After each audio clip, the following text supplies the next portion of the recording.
Everyone, welcome to Knowledge Edu. तो आज हम 7th क्लास का फर्स्ट चैप्टर जो है cell the structural and functional unit of life उसको स्टार्ट करने के लिए जा रहे हैं। तो सबसे पहले इस चैप्टर में हम पढ़ेंगे क्या उसको जान लेते हैं। सिलेबस क्या क्या है। The cell the basic unit of life, उसका स्ट्रक्चर क्या क्या है, सेल के ऑर्गेनेलीज क्या क्या होते हैं, सेल मेम्ब्रेन होती है, प्लास्टिड्स होते हैं, माइटोकॉन्ड्रिया, वैक्यूल, सेंट्रोसोम्स, न्यूक्लियस, उसके फंक्शंस ब्रीफ में समझेंगे। डिफरेंस समझेंगे प्लांट और एनिमल सेल का। सेल डिवीजन के बारे में पढ़ेंगे कि क्यों ज़रूरी होती है, needed for growth and repair in both plants and animals. Okay, अब उसमें क्या क्या इन्वॉल्व होता है, माइटोसिस और म्यूसिस इन्वॉल्व होता है। Looking at onion peel and cheek sales under a microscope and drawing the same. Okay, तो मतलब हम ओनियन पील और चीक सेल्स के बारे में भी समझेंगे। उसकी एक्टिविटी भी है आपके में, जो आपने 6th क्लास के फर्स्ट चैप्टर में भी पढ़ी थी। ओके, तो चलिए स्टार्ट करते हैं।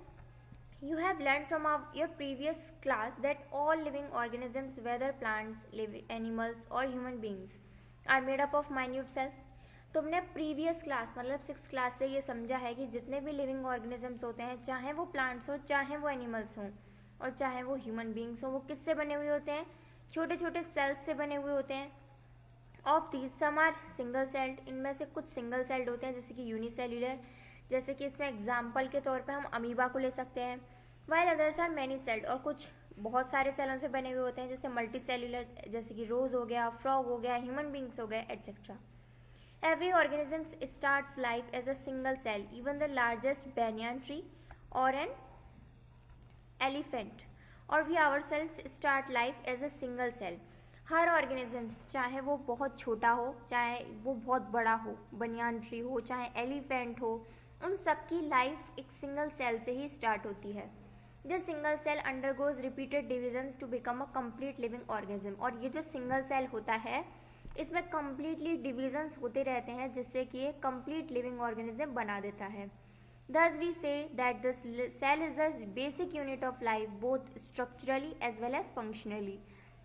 अगर हम ह्यूमन के स्ट्रक्चर के बारे में बात करें, किसी भी एक लिविंग ऑर्गेनिज्म के स्ट्रक्चर के बारे में बात करें, तो स्ट्रक्चर के तौर पर भी और फंक्शनिंग के तौर पर भी हम ये कह सकते हैं कि जो सेल होती है वो सबसे ज़्यादा बेसिक यूनिट होती है लाइफ की। For this reason cells are also known as the building blocks of life. इसी रीजन की वजह से सेल्स को हम बिल्डिंग ब्लॉक्स ऑफ लाइफ भी कह सकते हैं। डिस्कवरी ऑफ सेल, सबसे पहले हम सेल्स की डिस्कवरी के बारे में पढ़ते हैं। तो फर्स्ट डिस्कवरी जो थी सेल की वो एंटोनी वॉन ल्यूवेनहॉक ने की थी। ये नाम है एंटोनी वॉन ल्यूवेनहॉक साइंटिस्ट का।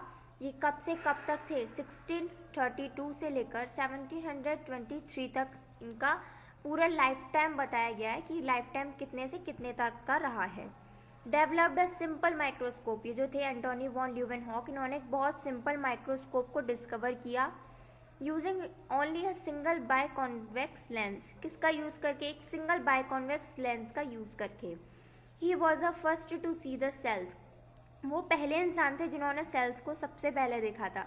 Blood cells in the capillaries of the food web of the frog, कि कौन से सेल्स देखे थे इन्होंने जो फूड वेब होता है फ्रॉग का जो फैला हुआ नीचे वाला पैर होता है, उसकी जो ब्लड कैपिलरीज हैं उनमें जो ब्लड घूम रहा है, उन ब्लड के सेल्स को देखा उन्होंने सबसे पहले। Okay, and recognised them as living units of all living organism, और उन्होंने क्या बता दिया कि ये जो हैं ये लिविंग यूनिट्स हैं, किसके, सभी लिविंग बींग्स के। However he did not call them cells, तब उन्होंने उनको नाम नहीं दिया था सेल्स, उन्होंने केवल ये बोला था कि ये लिविंग यूनिट्स होते हैं, किसके, लिविंग बींग्स के। ओके, अब बात करते हैं first to coin the term cell. अब हम ये बात करते हैं कि सबसे पहले सेल टर्म जो था वो किसने खोजा था।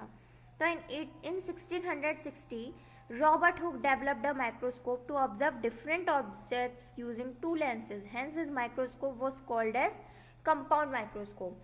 अब 1660 में रॉबर्ट हुक आए, उन्होंने क्या किया, उन्होंने एक माइक्रोस्कोप को ढूंढा, डेवलप किया, क्या देखने के लिए, डिफरेंट ऑब्जेक्ट्स को देखने के लिए with the help of 2 lens, और उन्होंने अपने माइक्रोस्कोप में 2 लेंस लगाए थे, इसलिए उनके माइक्रोस्कोप को क्या कहा जाता है, कंपाउंड माइक्रोस्कोप कहा जाता है। देखिए ये जो डायग्राम आपको दिखाया गया है ये पूरा किसका डायग्राम है, कंपाउंड माइक्रोस्कोप का डायग्राम है।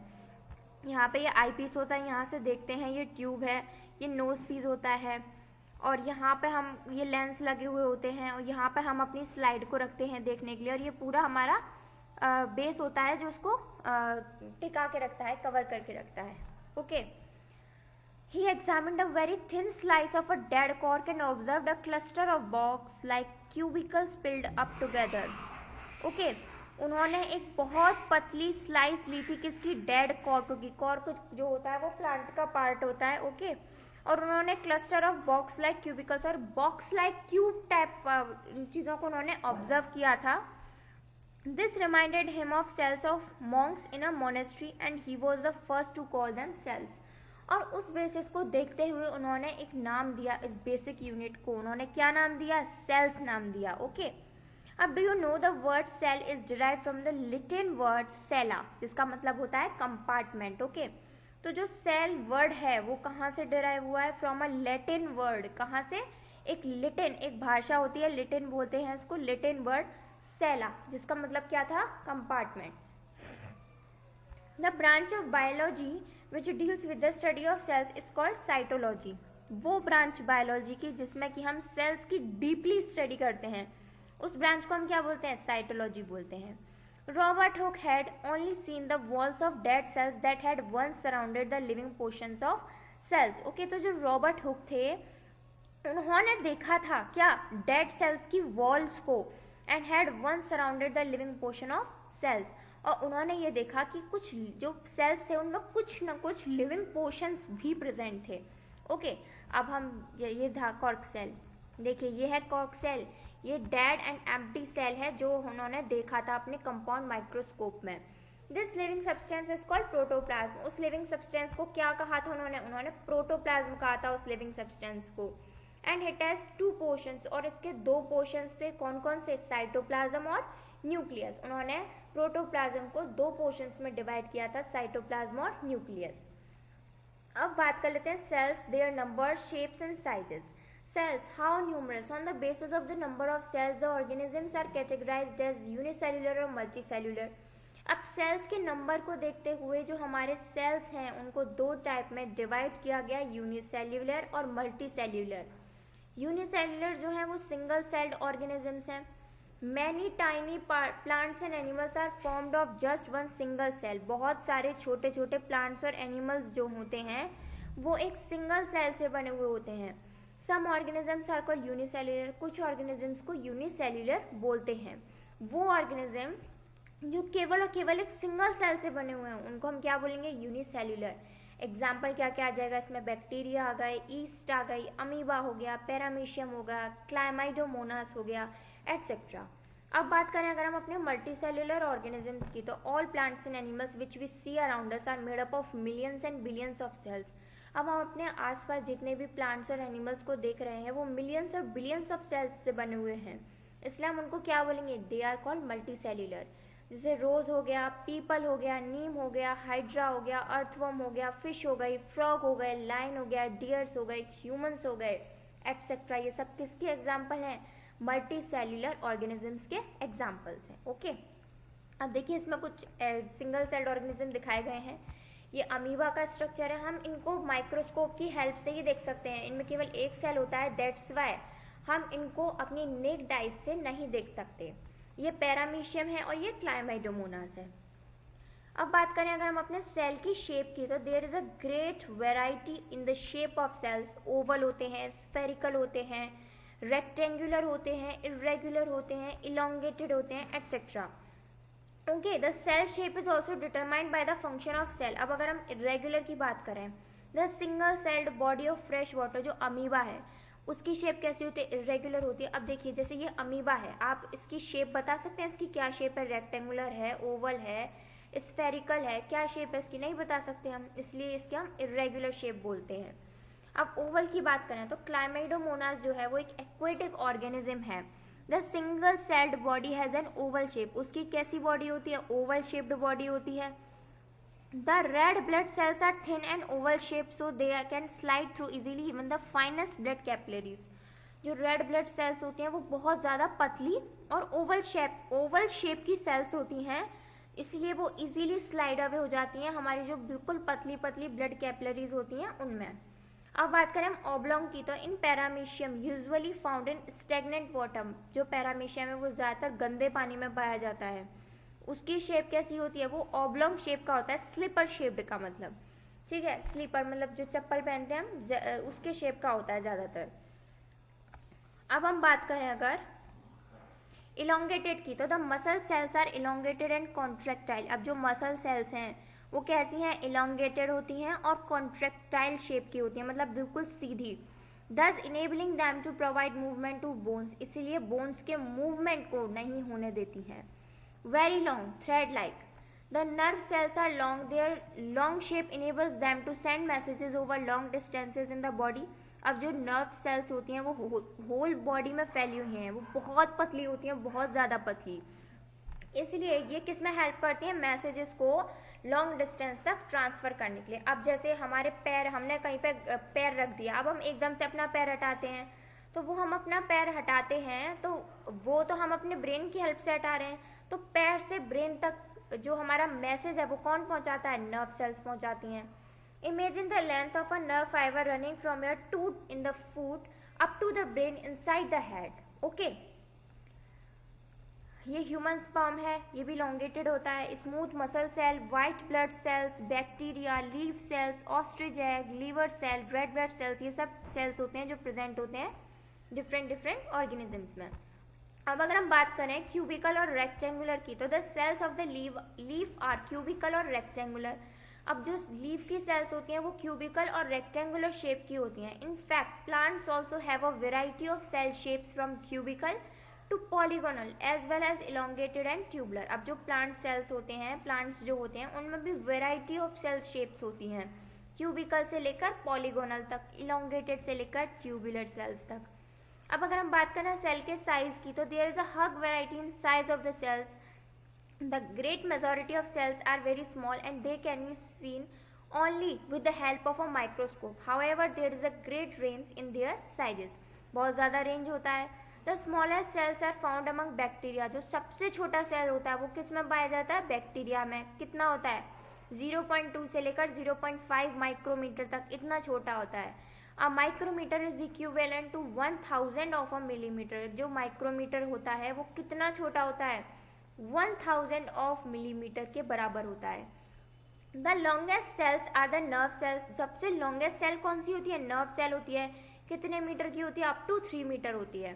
द लार्जेस्ट और bulkiest cells are bird's egg. Actually the yellow sphere inside is the cell which get surrounded by the white albumin and the egg shell outside. Ostrich eggs are the largest eggs and thus the largest cells. कितना होता है इसका diameter, about 170 से लेकर 200 nanometre का diameter होता है। And you know that कि मिलीमीटर कितना बड़ा होता है। ओके, तो जो सबसे लार्जेस्ट और बल्किएस्ट सेल की बात करें तो वो बर्ड्स के एग होते हैं। जैसे हम ऑस्ट्रिच का ले लें, ऑस्ट्रिच का एग सबसे बड़ा एग माना जाता है। उसका डायमीटर कितना होता है, 170 से लेकर 200 मिलीमीटर तक का उसका डायमीटर होता है। ओके, और सबसे पहले अंदर एक येलो स्फीयर होता है, वो किससे कवर होता है, वाइट एल्ब्यूमिन से कवर होता है। उसके ऊपर एक शेल और होती है, इसलिए इसको हम बल्किएस्ट भी बोलते हैं। अब बारी आती है सेल थ्योरी की। The cell theory explains that, cell की थ्योरी क्या एक्सप्लेन करती है, every living organism is made up of one और मैनी सेल्स। हर एक लिविंग ऑर्गेनिज्म किससे बना हुआ है, एक या बहुत सारे सेल्स से बना हुआ है। The cell is the structural unit of all living organism. जो सेल है वो क्या है, स्ट्रक्चरल यूनिट है जितने भी लिविंग ऑर्गेनिजम्स होते हैं उन सब का। The cell is the functional unit of all living organisms. Activities of an organism are due to activities in its cells. Cells में एक्टिविटीज हो रही है इसलिए एक लिविंग ऑर्गेनिज्म एक्टिविटी परफॉर्म कर पा रहा है।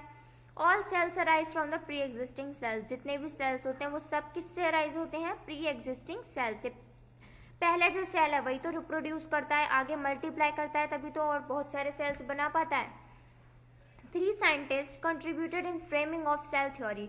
फर्स्ट है जर्मन बॉटनिस्ट जिसका नाम था मैथियास जैकब शिल्डन।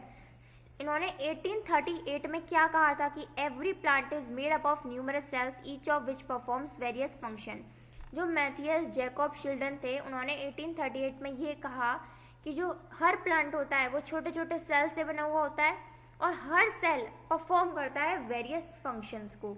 सेकंड है जर्मन जूलॉजिस्ट, बॉटनिस्ट और जूलॉजी। बॉटनी और जूलॉजी में हमने 6th क्लास में डिफरेंट पढ़ा है कि जो बॉटनी होती है वो प्लांट से रिलेटेड होती है और जो जूलॉजी होती है वो एनिमल्स से रिलेटेड होती है।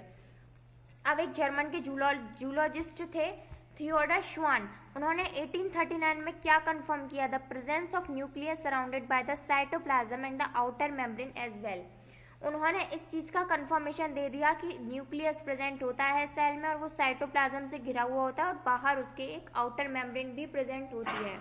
Okay, he declared that all plants and animals are made up of cells which serve as units of structures and functions। उन्होंने ये डिक्लेयर कर दिया कि जितने भी प्लांट्स और एनिमल्स होते हैं वो छोटे छोटे सेल से बने हुए होते हैं जो स्ट्रक्चरल और फंक्शनल यूनिट होती हैं किसकी? लाइफ की। थर्ड की बात करें अगर हम, तो जो तीसरा है रूडोल्फ वर्चो, तीसरे साइंटिस्ट थे हमारे रूडोल्फ वर्चो, जिन्होंने 1858 में क्या ऐड कर दिया? That all cells arise from the pre existing cell. जो रूडोल्फ वर्च्यू थे उन्होंने 1858 में ये चीज़ बता दी कि जितने भी सेल्स होते हैं वो सब किससे बने हुए होते हैं? प्री एग्जिस्टिंग सेल्स से अराइज होते हैं। अब नेक्स्ट है हमारा cell the structural unit of life पर डिटेल थ्योरी, इसको हम नेक्स्ट लेक्चर में कवर करेंगे।